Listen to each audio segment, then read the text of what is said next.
Hello again, everyone. It's Vince Four from TradeWinds.com, and this is our update for February 23rd, 2017. Let's take a quick look at today's markets.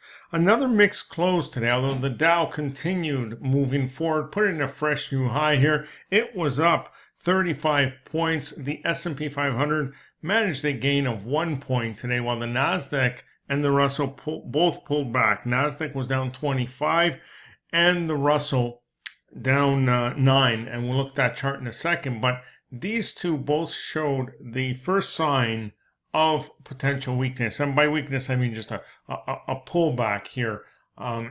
As we know, we've just been powering forward, but if you look at this stretch, this is the first time here that we've actually closed below a previous candle's low here.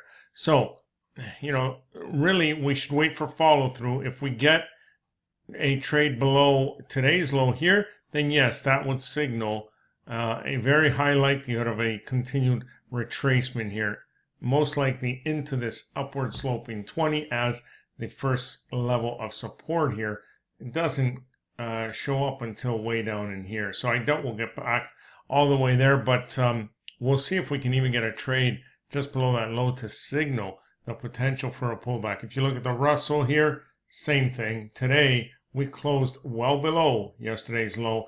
Actually came almost all the way back here. Excuse me. If you really look at this, we came back to a level of support and bounce from that. So it'll be interesting to see if we breach this level or if we continue to move higher from here. Certainly, equities are doing very well right now. Bonds up about 36 cents today, while gold was a whole other story, bouncing significantly here and clearing these highs. So this really, and if you look at it, we're close to the day's highs here right now in the futures. And so this really does indicate a very high likelihood that we continue to move forward in the near term here on gold. So what target should we look at? Well, if you look at this, we're already sitting right near these lows here.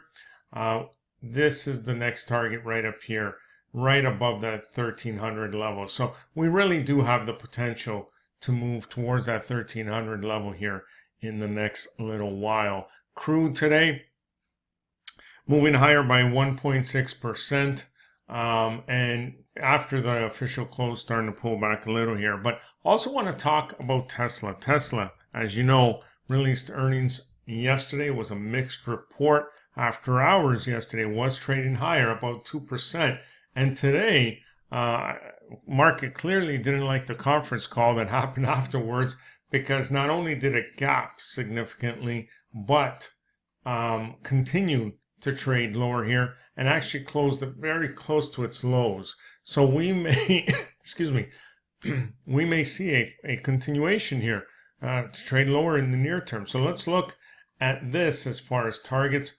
Obviously, coming back here towards the 240 area is very likely, as we are right now at this previous area of support. You can see we closed below it, and that's a big red candle there, huge gap. But not only that, if we take a closer look at this, we have what we can call an island reversal formation. So we had a gap up here and now a gap lower there, leaving these candles on an island of their own. There was even a smaller one in here. It's a gap up here and then a gap lower, leaving those two candles on an island of their own. But this is a major reversal signal.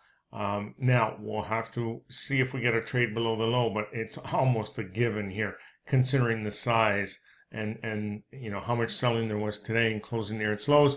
I say we not only break that, we continue going lower. So the real question becomes, do we just come back to 240 and bounce, or is this island reversal a much bigger deal here and we continue moving lower? Let's take it one step at a time. For now, it looks like 240 is in the cards. That's about it for now. Enjoy the rest of your day, and we will see you on our next update.